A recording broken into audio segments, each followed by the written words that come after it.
Muito bem, jovens mentes do amanhã. A gente viu no vídeo anterior que um átomo possui um número igual de prótons e elétrons.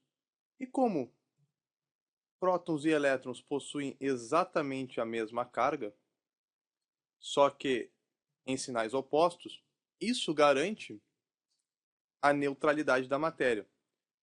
O átomo é, portanto, no seu estado natural, eletricamente neutro, porque as cargas opostas em igual quantidade se anulam. Então, isso garante a condição de neutralidade, não só para o átomo, mas para toda a matéria no seu estado natural. Então a gente vai dizer que um corpo que é eletricamente neutro é um corpo que possui igual número de prótons e elétrons. Agora, quanto vale a carga de um próton ou de um elétron? A carga de um próton ou do elétron se chama carga elementar.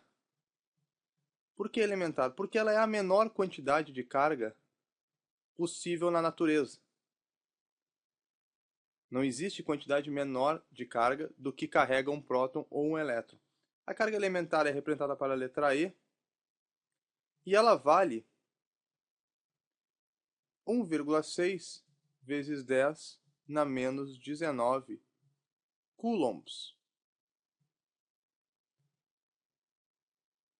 Ok?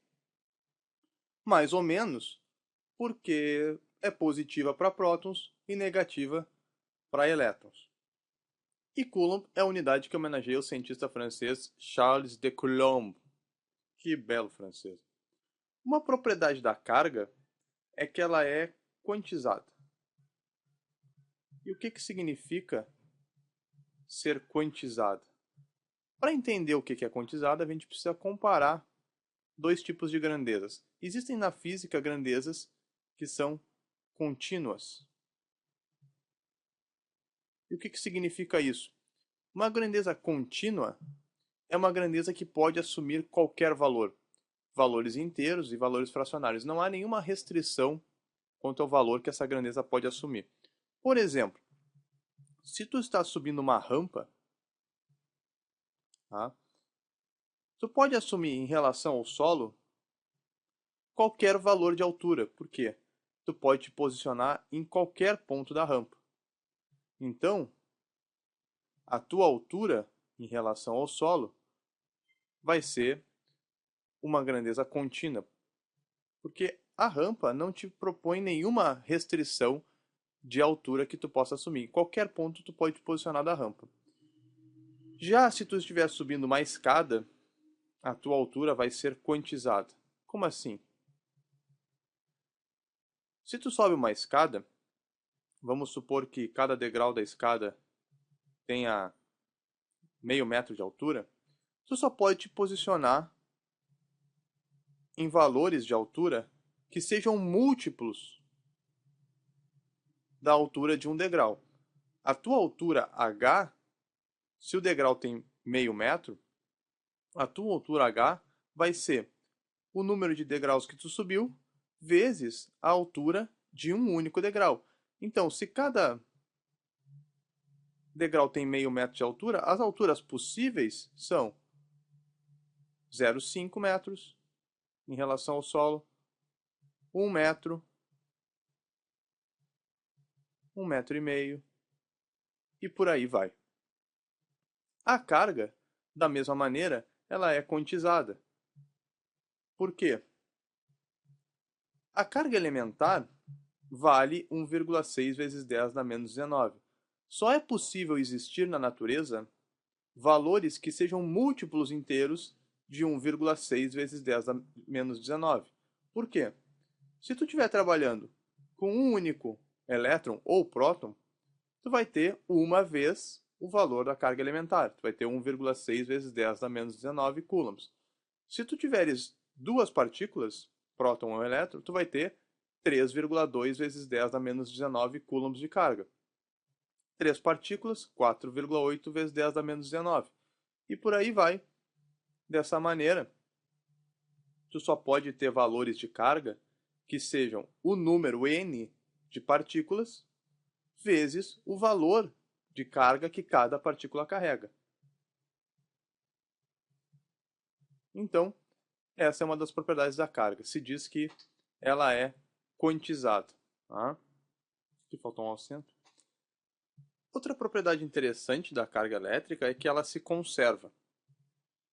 Isso se chama o princípio de conservação da carga elétrica e entra junto lá nas leis de conservação, como da energia e a conservação da quantidade de movimento. Então a carga se conserva. Conservação da carga.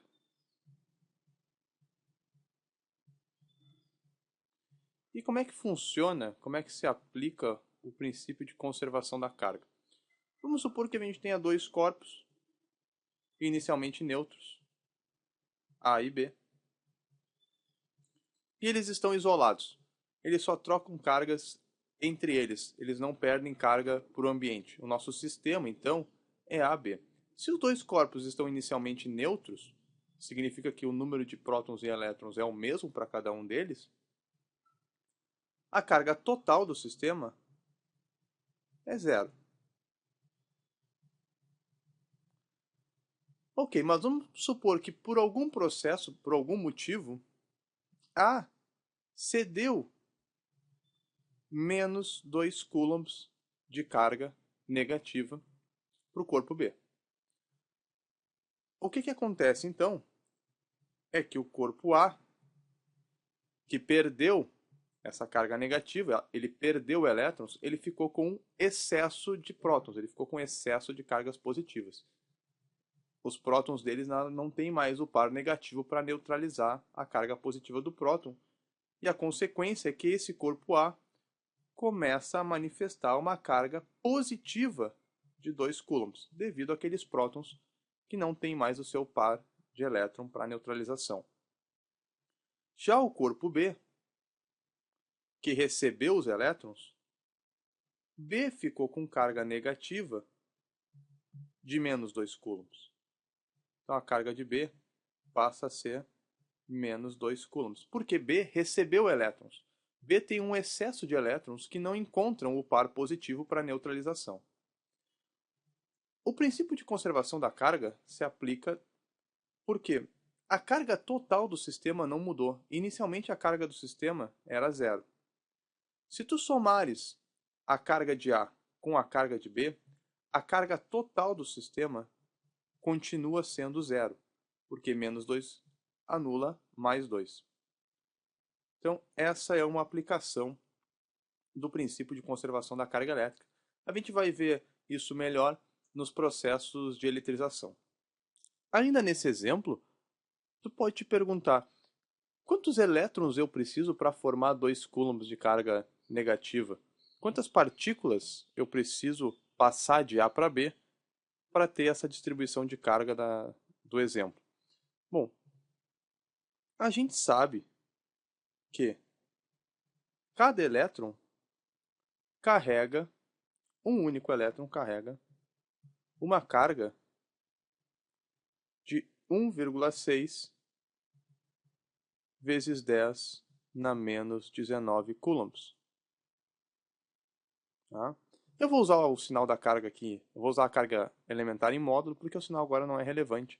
Então, um único elétron carrega esse valor de carga aqui, que é a carga elementar. Quantos elétrons, tá? Qual é o número n de elétrons que tu precisa para formar uma carga de 2 coulombs em módulo? Não é só resolver essa regra de 3, tu vai ver que o número n de elétrons vai dar 1,25 vezes 10 na 19 elétrons.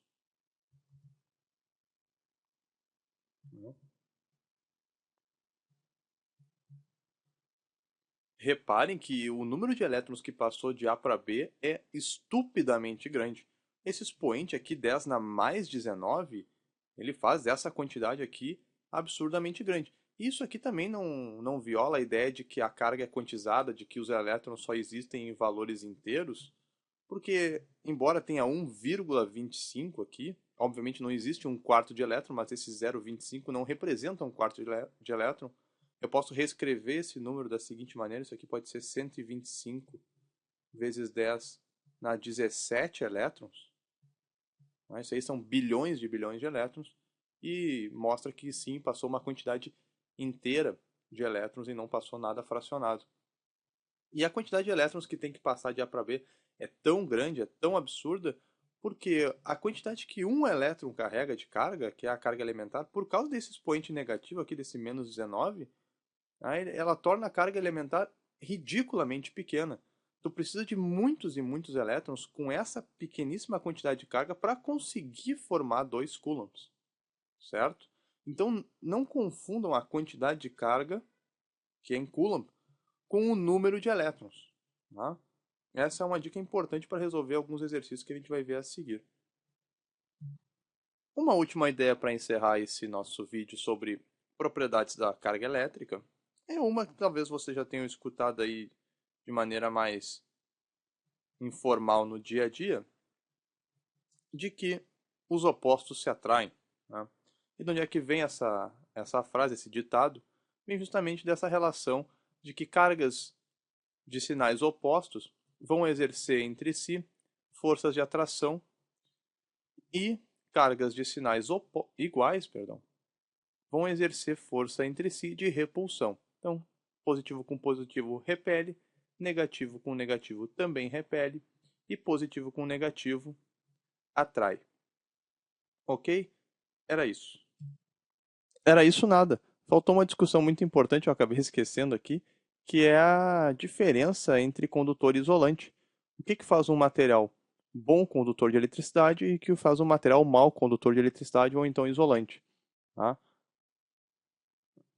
O condutor, o que diferencia ele microscopicamente, a origem da condução de eletricidade, está numa coisa chamada elétrons livres, que o condutor possui, tá? E o isolante não possui. Então, o isolante não tem elétrons livres. Sem elétrons livres. Bom, mas o que são elétrons livres? A gente sabe que num corpo a gente tem elétrons girando ao redor do núcleo. Acontece que em corpos bom condutores, por exemplo, feitos de materiais como o cobre, por exemplo, que é usado na rede elétrica, na fiação, o cobre é um átomo que possui um núcleo com 29 prótons e, portanto, uma eletrosfera com 29 elétrons, tá? Distribuídos por essa eletrosfera. Não vou desenhar todos, vou desenhar só alguns aqui. E claro que nessa distribuição alguns estão mais afastados do núcleo. E é nesse afastamento que está a chave para a criação dos elétrons livres. Esse elétron que eu estou analisando aqui, ele é o mais afastado, eu desenhei aqui. Como ele está mais longe do núcleo, a força de atração do núcleo sobre ele é menor em relação aos outros. Tá? Justamente por causa dessa distância. Fora isso, existe toda essa nuvem negativa na frente desse elétron.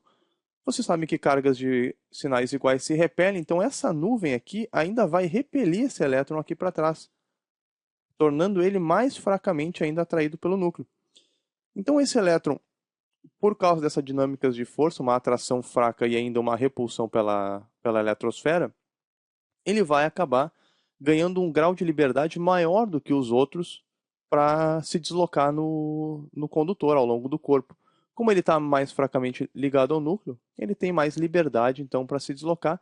É esse elétron aqui que vai ser chamado de elétron livre ou elétron de condução, e é ele que vai ser o responsável por conduzir a eletricidade justamente por ter essa liberdade para se deslocar para outras regiões mais afastadas do núcleo. Certo? Essa é a principal diferença então entre condutor e isolante. Agora sim, era isso.